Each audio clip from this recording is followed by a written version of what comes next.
ಸ್ನೇಹಿತರೆ, ಎಲ್ಲರಿಗೂ ನಮಸ್ಕಾರ. ಎಲ್ಲರಿಗೂ ಗೃಹಲಕ್ಷ್ಮಿ ಯೋಜನೆಯ ಅಪ್ಡೇಟ್ಗೆ ಸ್ವಾಗತ. ಗೃಹಲಕ್ಷ್ಮಿ ಯೋಜನೆಯ ಫಲಾನುಭವಿಗಳಿಗೆ ಸಿಎಂ ಡಿಕೆಶಿ ಅವರು ಮತ್ತೆ ಅರ್ಜಿಯನ್ನ ಸಲ್ಲಿಸಬೇಕು ಅಂತ ಸೂಚನೆಯನ್ನ ಕೊಟ್ಟಿದ್ದಾರೆ. ಇನ್ನು ಕೆಲವೇ ದಿನಗಳಲ್ಲಿ ಮತ್ತೆ ಅರ್ಜಿಯನ್ನ ಸಲ್ಲಿಸುವುದಕ್ಕೆ ಅವಕಾಶವನ್ನ ಕೊಡ್ತಾರೆ. ಈ ಒಂದು ಮಾಹಿತಿಯನ್ನ ಹಿಂದಿನ ವಿಡಿಯೋದಲ್ಲಿ ನಿಮಗೆ ತಿಳಿಸ್ಕೊಟ್ಟಿದ್ದೆ. ಇನ್ನು ಮುಂದೆ ಗೃಹಲಕ್ಷ್ಮಿ ಯೋಜನೆಯ ಹಣವನ್ನ ಪಡಿಬೇಕು ಅಂದ್ರೆ ಪ್ರತಿಯೊಬ್ಬರು ಕೂಡ ಗೃಹಲಕ್ಷ್ಮಿ ಯೋಜನೆಗೆ ಮತ್ತೆ ಅರ್ಜಿಯನ್ನ ಸಲ್ಲಿಸಬೇಕಾಗುತ್ತೆ. ಹಾಗಾಗಿ ಇವತ್ತಿನ ವಿಡಿಯೋದಲ್ಲಿ ಪ್ರಮುಖವಾಗಿ ನಿಮ್ಗೆ ತಿಳಿಸ್ಕೊಡ್ತಿರುವಂತಹ ಮಾಹಿತಿ ಏನು ಅಂದ್ರೆ, ನೋಡಿ, ಅರ್ಜಿಯನ್ನು ಸಲ್ಲಿಸುವಂತ ಸಂದರ್ಭದಲ್ಲಿ ಏನು ಅಪ್ಲೈಯನ್ನ ಮಾಡ್ತಿರಲ್ಲ, ಮತ್ತೆ ಅರ್ಜಿಯನ್ನ ಸಲ್ಲಿಸುವಂತ ಸಂದರ್ಭದಲ್ಲಿ ಏನೆಲ್ಲ ಪ್ರಶ್ನೆಗಳನ್ನ ಕೇಳಬಹುದು ಅನ್ನುವಂಥದ್ನ ಈ ವಿಡಿಯೋದಲ್ಲಿ ತಿಳಿಸ್ಕೊಡ್ತೀನಿ. ಅದರ ಜೊತೆಯಲ್ಲಿ ಏನೆಲ್ಲ ಮೇನ್ ಡಾಕ್ಯುಮೆಂಟ್ಸ್ ಗಳು ಬೇಕಾಗುತ್ತೆ ಅನ್ನುವಂಥದ್ನ ನಿಮ್ಗೆ ತಿಳಿಸ್ಕೊಡ್ತೀನಿ. ಯಾಕೆ ಅಂದ್ರೆ ಇದಕ್ಕೆಲ್ಲ ಮೊದಲೇ ಪ್ರಿಪೇರ್ ಆಗಿದ್ರೆ ನಿಮ್ಗೆ ಮುಂದಿನ ದಿನಗಳಲ್ಲಿ ಅರ್ಜಿ ಸಲ್ಲಿಸುವಂತ ಸಂದರ್ಭದಲ್ಲಿ ನಿಮ್ಗೆ ತುಂಬಾ ಈಸಿ ಆಗುತ್ತೆ.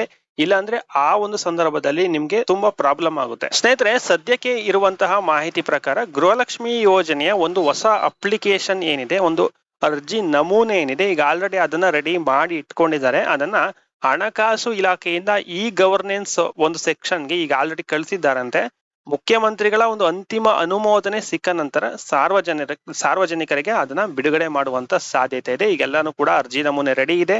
ಇಲ್ಲಿ ಸಿಎಂ ಒಪ್ಪಿಗೆ ತಗೊಂಡು ಅದನ್ನ ಸಾರ್ವಜನಿಕವಾಗಿ ಬಿಡುಗಡೆ ಮಾಡುವಂತ ಸಾಧ್ಯತೆ ಇದೆ. ಓಕೆ ಸ್ನೇಹಿತರೆ, ಈಗ ಇಂಪಾರ್ಟೆಂಟ್ ಟಾಪಿಕ್ ಕಡೆ ಬರೋಣ. ನೋಡಿ, ಇಲ್ಲಿ ಹೊಸ ಅರ್ಜಿಯಲ್ಲಿ ಯಾವೆಲ್ಲ ಮಾಹಿತಿಗಳನ್ನ ಕೇಳಬಹುದು ಅಂದ್ರೆ, ಹೊಸ ಅಪ್ಲಿಕೇಶನ್ ಹಾಕುವಂತ ಸಂದರ್ಭದಲ್ಲಿ ಯಾವೆಲ್ಲ ಕ್ವಶನ್ಸ್ ಅನ್ನ ಕೇಳಬಹುದು, ಪ್ರಶ್ನೆಗಳನ್ನ ಕೇಳಬಹುದು ಅಂತ ನೋಡೋದಾದ್ರೆ, ನೋಡಿ, ಮೊದಲನೇದಾಗಿ ಮನೆಯ ಯಜಮಾನಿ ಯಾರು ಎಂಬ ಮಾಹಿತಿಯನ್ನ ನೀವು ಹೇಳ್ಬೇಕಾಗುತ್ತೆ, ಕರೆಕ್ಟ್ ಆಗಿ ಹೇಳ್ಬೇಕಾಗುತ್ತೆ. ಕೆಲವೊಂದು ಮನೆಯಲ್ಲಿ ಅತ್ತೆ ಸೊಸೆಯರು ಇಬ್ರು ಇರ್ತಾರೆ. ಸೊ ಅದರಲ್ಲಿ ಮನೆಯ ಯಜಮಾನಿ ಯಾರು ಅಂತ ನೀವು ಕರೆಕ್ಟ್ ಆಗಿ ಆನ್ಸರ್ ಅನ್ನ ಕೊಡಬೇಕು. ಆ ಒಂದು ಮಾಹಿತಿನ ಕರೆಕ್ಟ್ ಆಗಿ ಕೊಡ್ಬೇಕಾಗುತ್ತೆ. ಇನ್ನು ಎರಡನೇದಾಗಿ ಮನೆಯ ಯಜಮಾನಿಯ ಆಧಾರ್ ಡೀಟೇಲ್ಸ್ ಅನ್ನ ಕೇಳ್ತಾರೆ, ಅಂದ್ರೆ ಆಧಾರ್ ಕಾರ್ಡ್ ನಂಬರ್ ಅನ್ನ ಕೇಳ್ತಾರೆ. ಆ ಡೀಟೇಲ್ಸ್ ಅನ್ನ ನೀವು ಕೊಡ್ಬೇಕಾಗುತ್ತೆ. ಇನ್ನು ಮೂರನೇದಾಗಿ ಬ್ಯಾಂಕ್ ಖಾತೆಯ ವಿವರಗಳು, ಅಂದ್ರೆ ಬ್ಯಾಂಕ್ ಅಕೌಂಟ್ ಡೀಟೇಲ್ಸ್ ಅನ್ನ ಕೊಡಬೇಕಾಗುತ್ತೆ. ಮತ್ತೆ ಆ ಒಂದು ಬ್ಯಾಂಕ್ ಅಕೌಂಟ್ ಆಧಾರ್ ಕಾರ್ಡ್ ಗೆ ಲಿಂಕ್ ಆಗಿದೆಯಾ ಅನ್ನುವಂತಹ ಮಾಹಿತಿಯನ್ನ ಕೇಳ್ತಾರೆ. ಇನ್ನು ನಾಲ್ಕನೇದು, ಮನೆಯಲ್ಲಿ ಒಟ್ಟು ಎಷ್ಟು ಜನ ಸದಸ್ಯರು ಇದ್ದಾರೆ ಎನ್ನುವಂತಹ ಮಾಹಿತಿಯನ್ನ ಕೇಳ್ತಾರೆ. ಅಂದ್ರೆ ನಿಮ್ಮ ಮನೆಯಲ್ಲಿ ಕುಟುಂಬದಲ್ಲಿ ಎಷ್ಟು ಜನ ಸದಸ್ಯರು ಇದ್ದಾರೆ, ಎಷ್ಟು ಜನ ಮೆಂಬರ್ಸ್ ಇದ್ದಾರೆ ಅನ್ನುವಂತಹ ಮಾಹಿತಿಯನ್ನ ಕೇಳ್ತಾರೆ. ನೀವು ಕರೆಕ್ಟ್ ಆಗಿ ಹೇಳ್ಬೇಕಾಗುತ್ತೆ.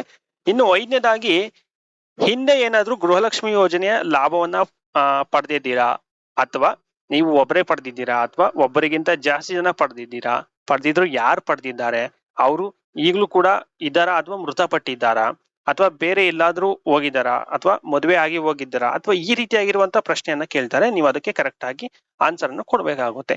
ಇನ್ನು ಆರನೇದಾಗಿ, ಫಲಾನುಭವಿಯ ಜಾತಿ ವಿವರಗಳನ್ನು ಕೇಳುವಂತಹ ಸಾಧ್ಯತೆ ಇದೆ. ಇದು ಕೂಡ ಒಂದು ಸರ್ಪ್ರೈಸ್ ಅಂತಾನೆ ಹೇಳ್ಬೋದು ಸರ್ಕಾರದಿಂದ. ಯಾಕೆಂದ್ರೆ ಫಲಾನುಭವಿಯ ಜಾತಿ ವಿವರಗಳನ್ನು ಕೂಡ ಕೇಳುವಂತ ಸಾಧ್ಯತೆ ಇದೆ ಅಂತ ಇಲ್ಲಿ ಮೂಲಗಳ ಪ್ರಕಾರ ಮಾಹಿತಿ ಇರುವಂತದ್ದು. ಇನ್ನು ಏಳನೇದಾಗಿ, ಪತಿಯ ಹೆಸರು ಹಾಗೂ ಅವರ ಆಧಾರ್ ಡೀಟೇಲ್ಸ್ ಅನ್ನು ಕೂಡ ಕೇಳ್ತಾರೆ. ಇನ್ನು ಎಂಟನೇದಾಗಿ, ನೀವು ಅಥವಾ ನಿಮ್ಮ ಕುಟುಂಬದವರು ಆದಾಯ ತೆರಿಗೆ ಏನಾದ್ರೂ ಪಾವತಿ ಮಾಡ್ತಾ ಇದ್ದಾರೆ ಅನ್ನುವಂತಹ ಮಾಹಿತಿಯನ್ನ ಕೇಳ್ತಾರೆ. ನೀವು ಕರೆಕ್ಟ್ ಆಗಿ ಆನ್ಸರ್ ಅನ್ನ ಕೊಡ್ಬೇಕಾಗುತ್ತೆ. ನೀವು ಪಾವತಿ ಮಾಡ್ತಾ ಇದ್ದೀರಾ ಅಂತ ಹೇಳಿ, ಇಲ್ಲ ಅಂದ್ರೆ ಇಲ್ಲ ಅಂತ ಹೇಳಿ, ಅದ್ರಲ್ಲಿ ಏನ್ ತೊಂದರೆ ಇಲ್ಲ. ಇನ್ನು ಒಂಬತ್ತನೇದಾಗಿ, GST ಏನಾದ್ರು ಪೇ ಮಾಡ್ತಾ ಇದ್ರ ಅಂತ GST ಏನಾದ್ರು ಪೇ ಮಾಡ್ತಾ ಇದ್ರ ಅಂತ ಕೇಳುತ್ತೆ. ಅದಕ್ಕೆ ಹೌದು ಇಲ್ಲ ಅಂತ ನೀವು ಆನ್ಸರ್ ಅನ್ನ ಕೊಡ್ಬೇಕಾಗುತ್ತೆ. ಇನ್ನು ನೆಕ್ಸ್ಟ್ ಹತ್ತನೇದಾಗಿ, ಯಾವುದೇ ವ್ಯಾಪಾರ ಅಥವಾ ವಾಣಿಜ್ಯ ಚಟುವಟಿಕೆಯನ್ನ ಮಾಡ್ತಾ ಇದ್ದೀರಾ ಅನ್ನುವಂತಹ ಮಾಹಿತಿಯನ್ನ ಕೇಳ್ತಾರೆ. ಅಂದ್ರೆ ಯಾವ್ದಾದ್ರು ಒಂದು ಬಿಸ್ನೆಸ್ ಅಥವಾ ಕಮರ್ಷಿಯಲ್ ಆಕ್ಟಿವಿಟೀಸ್ ಏನಾದ್ರು ಮಾಡ್ತಾ ಇದ್ರ. ಕಮರ್ಷಿಯಲ್ ಆಕ್ಟಿವಿಟೀಸ್ ಅಂದ್ರೆ ಏನು, ನೀವು ಯಾವ್ದಾದ್ರು ಒಂದು ನಿಮ್ಗೆ ಬಾಡಿಗೆ ಬರ್ತಾ ಇದ್ರೆ, ಅದು ಮನೆ ಆಗಿರ್ಬೋದು, ಶಾಪ್ ಆಗಿರ್ಬೋದು, ಅಥವಾ ಯಾವುದೇ ರೀತಿಯಿಂದ ಕೂಡ ಕಮರ್ಷಿಯಲ್ ಆಗಿ, ಈ ರೀತಿಯಾಗಿ ಕಮರ್ಷಿಯಲ್ ಆಗಿ ಯಾವ್ದಾದ್ರು ಹಣ ಬರ್ತಾ ಇದೆಯಾ ಅಂತ ಕೇಳ್ತಾರೆ. ಅಥವಾ ಏನಾದ್ರು ಬಿಸ್ನೆಸ್ ಅನ್ನ ಮಾಡ್ತಾ ಇದ್ರ ಅಂತ ಕೇಳ್ತಾರೆ. ಸೊ ಅದಕ್ಕೆ ನೀವು ಕರೆಕ್ಟ್ ಆಗಿ ಆನ್ಸರ್ ನ ಕೊಡಬೇಕಾಗುತ್ತೆ. ಇದಿಷ್ಟು ಗೃಹಲಕ್ಷ್ಮಿ ಯೋಜನೆಗೆ ಅರ್ಜಿ ಸಲ್ಲಿಸುವಂತ ಸಂದರ್ಭದಲ್ಲಿ ಕೇಳಬಹುದಾದಂತಹ ಪ್ರಶ್ನೆಗಳು. ಸೊ ಇದನ್ನೇ ಕೇಳ್ತಾರೆ ಅಂತ ಹೇಳೋದಕ್ಕೆ ಆಗೋದಿಲ್ಲ, ಅಥವಾ ಇದನ್ನ ಬಿಟ್ಟು ಬೇರೆ ಪ್ರಶ್ನೆಗಳನ್ನು ಕೂಡ ಕೇಳಬಹುದು. ಓಕೆನಾ? ಇದನ್ನ ಯಾವೆಲ್ಲ ಪ್ರಶ್ನೆಗಳು ಕೇಳಬಹುದು ಅನ್ನೋದಕ್ಕೆ ಉದಾಹರಣೆ ಇದೆ. ಇನ್ನು ನೆಕ್ಸ್ಟ್ ತುಂಬಾ ಇಂಪಾರ್ಟೆಂಟ್ ಆಗಿ, ಅರ್ಜಿಯನ್ನ ಸಲ್ಲಿಸೋದಕ್ಕೆ ಬೇಕಾಗಿರುವಂತಹ ಇಂಪಾರ್ಟೆಂಟ್ ಡಾಕ್ಯುಮೆಂಟ್ಸ್ ಏನು ಅಂದ್ರೆ, ಮುಖ್ಯ ದಾಖಲೆಗಳು ಏನು ಅಂತ ನಿಮ್ಗೆ ತಿಳಿಸ್ಕೊಡ್ತೀನಿ. ಅದಕ್ಕಿಂತ ಮುಂಚೆ ನೋಡಿ, ಇಲ್ಲಿ ಗೃಹಲಕ್ಷ್ಮಿ ಯೋಜನೆಗೆ ಸಾಮಾನ್ಯ ಅರ್ಹತೆಗಳು ಇದಾವೆ. ಸೊ ನೀವು ಅರ್ಹರ ಅಲ್ವಾ ಅನ್ನೋದನ್ನ ಈಗ ನೀವು ನೋಡಿ, ಸಿಂಪಲ್ ಆಗಿ 3 ವಿಧಾನಗಳಲ್ಲಿ ನೀವು ಚೆಕ್ ಮಾಡ್ಕೋಬಹುದು. ಈಗ ನಿಮ್ಗೆ ತಿಳಿಸ್ಕೊಡ್ತೀನಿ ನೋಡಿ. ಮೊದಲನೇದಾಗಿ, ಅಂತ್ಯೋದಯ, BPL ಅಥವಾ APL ರೇಷನ್ ಕಾರ್ಡ್ ಇದ್ದು ಅದರಲ್ಲಿ ಯಜಮಾನಿ ಅಂತ ಏನಾದ್ರೂ ಮಹಿಳೆಯರು ಇದ್ರೆ, ಇನ್ನೊಂದ್ಸರಿ ಹೇಳ್ತೀನಿ ನೋಡಿ, ಕೇಳಿಸ್ಕೊಳ್ಳಿ. Antyodaya card, BPL card, APL card ನಲ್ಲಿ ಸೊ ಏನಾದ್ರೂ ಯಜಮಾನಿ ಅಂತ ಯಾವ್ದಾದ್ರು ಮಹಿಳೆಯ ಹೆಸರು ಇದ್ರು ಅಥವಾ ನಿಮ್ಮ ಹೆಸರು ಇದ್ರೂ ಕೂಡ ಗೃಹಲಕ್ಷ್ಮಿ ಯೋಜನೆಯಿಂದ ಹಣವನ್ನ ಪಡೆಯೋದಕ್ಕೆ ಅರ್ಹರಾಗಿರ್ತಾರೆ. ಇದು ಮೊದಲನೇದಾಗಿ.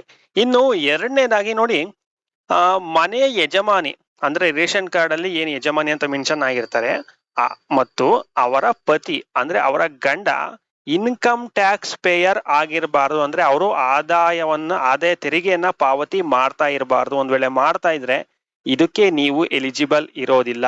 ಇನ್ಕಮ್ ಟ್ಯಾಕ್ಸ್ ಪೇ ಮಾಡ್ತಾ ಇದ್ರೆ ಇದಕ್ಕೆ ನೀವು ಅರ್ಹರಾಗಿರೋದಿಲ್ಲ.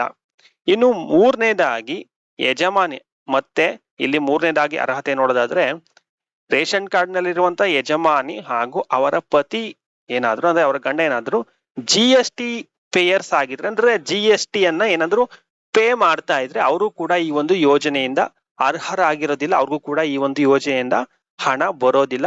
ಯಾರು ಕೂಡ ಅಪ್ಲೈ ಮಾಡೋದಕ್ಕೆ ಹೋಗ್ಬೇಡಿ. ನೋಡಿ, ಮೊದಲನೇದಾಗಿ ಹೇಳ್ತೀನಿ, ನಿಮ್ಮ ಹತ್ರ ಅಂತ್ಯೋದಯ ಮೊದಲನೇ ಅರ್ಹತೆ, ಅಂತ್ಯೋದಯ ಮತ್ತೆ BPL ಕಾರ್ಡ್, APL ಕಾರ್ಡ್, ಇದ್ಯಾವ್ದು ಈ ಮೂರು ರೇಷನ್ ಕಾರ್ಡ್ ಅಲ್ಲಿ ಯಾವ್ದಾದ್ರು ಒಂದು ರೇಷನ್ ಕಾರ್ಡ್ ನಿಮ್ಮ ಹತ್ರ ಇತ್ತು ಅಂದ್ರೆ ನೀವು ಈ ಒಂದು ಯೋಜನೆಗೆ ಅರ್ಹರಾಗಿರ್ತೀರಾ.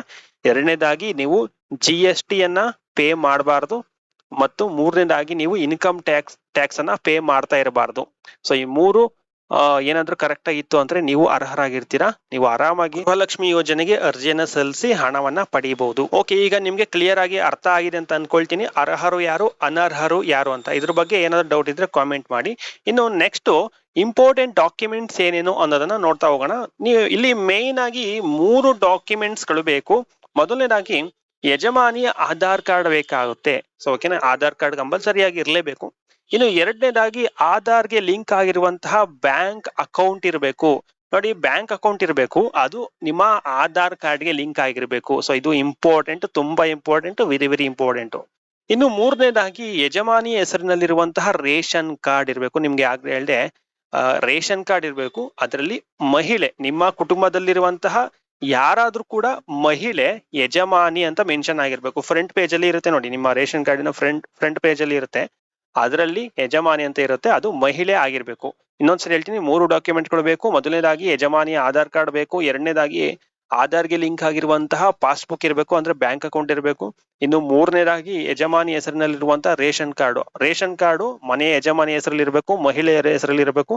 ಅಥವಾ ನಿಮ್ಮ ಮನೆಯಲ್ಲಿ ಒಬ್ಬರಿಗಿಂತ ಇಬ್ರು ಮಹಿಳೆಯರಿದ್ರು ಕೂಡ ಯಾವ್ದಾದ್ರು ಅಂದ್ರೆ ಯಾರ್ದಾದ್ರೂ ಒಬ್ಬರ ಹೆಸರು ಕೂಡ ಅಲ್ಲಿ ಫ್ರಂಟ್ ಪೇಜ್ ಅಲ್ಲಿ ಯಜಮಾನಿ ಅಂತ ಮೆನ್ಷನ್ ಆಗಿರ್ಬೇಕು. ಈ 3 ಡಾಕ್ಯುಮೆಂಟ್ ಏನಿದೆ ತುಂಬಾ ತುಂಬಾ ತುಂಬಾ ಇಂಪಾರ್ಟೆಂಟ್. ನಾನು ಹೇಳಿದಂತ ಎಲ್ಲಾನು ಕೂಡ ಚೆಕ್ ಮಾಡ್ಕೊಳ್ಳಿ. ಏನಾದ್ರೂ ಇದು ಇಲ್ಲ ಅಂದ್ರೆ ನೀವು ಆದಷ್ಟು ಬೇಗ ರೆಡಿ ಮಾಡಿಸ್ಕೊಳ್ಳಿ. ಗೃಹಲಕ್ಷ್ಮಿ ಯೋಜನೆಗೆ ಅರ್ಜಿ ಸಲ್ಲಿಸೋದಕ್ಕಿಂತ ಮುಂಚೆ ಆಮೇಲೆ ನೀವು ಸಿಂಪಲ್ ಆಗಿ ಅಂದ್ರೆ ಈಸಿಯಾಗಿ ನೀವು ಅರ್ಜಿನ ಸಲ್ಲಿಸಿ ಮುಂದಿನ ದಿನಗಳಲ್ಲಿ ನೀವು ಆರಾಮಾಗಿ ದುಡ್ಡನ್ನ ಪಡಿಬಹುದು ಈ ಒಂದು ಯೋಜನೆಯಿಂದ. ಸೊ ಇದಿಷ್ಟು ಗೃಹಲಕ್ಷ್ಮಿ ಯೋಜನೆ ಬಗ್ಗೆ ಇರುವಂತ ಲೇಟೆಸ್ಟ್ ಅಪ್ಡೇಟ್. ನಾನು ಇಲ್ಲಿವರೆಗೂ ಏನ್ ತಿಳಿಸ್ಕೊಟ್ಟೆ ಇದೆಲ್ಲ ಇನ್ನೂ ಕೂಡ ಅಧಿಕೃತವಾಗಿ ಘೋಷಣೆ ಆಗಿಲ್ಲ, ಆದ್ರೆ ಎಲ್ಲವನ್ನು ಕೇಳುವಂತ ಸಾಧ್ಯತೆ ಹೆಚ್ಚಿರುತ್ತೆ.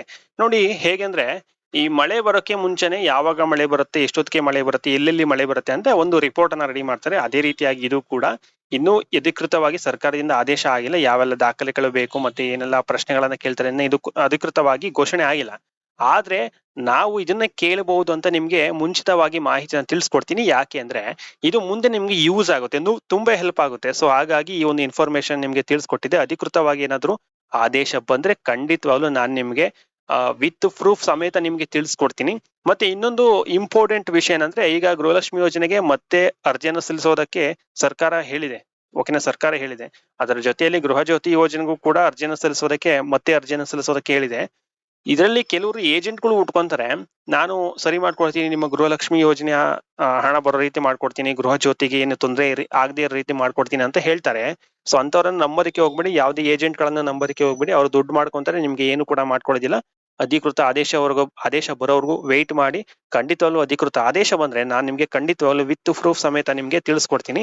So thank you so much, thank you for watching. ನಾನು ಹೇಳಿದಂತ ಇಲ್ಲಿ ಎಲ್ಲಾನು ಕೂಡ ಚೆಕ್ ಮಾಡ್ಕೊಳ್ಳಿ, ಡಾಕ್ಯುಮೆಂಟ್ಸ್ ರೆಡಿ ಮಾಡಿಟ್ಕೊಳ್ಳಿ, ಹೇಳಿದಂತಹ ಎಲ್ಲಾ ಪ್ರಶ್ನೆಗಳನ್ನು ಕೂಡ ಗಮನದಲ್ಲಿ ಇಟ್ಕೊಳ್ಳಿ. ಸೊ ಓಕೆನಾ, ನಿಮ್ಗೆ ತುಂಬಾ ಈಸಿ ಆಗುತ್ತೆ ಮುಂದಿನ ದಿನಗಳಲ್ಲಿ. Thank you so much, thank you for watching.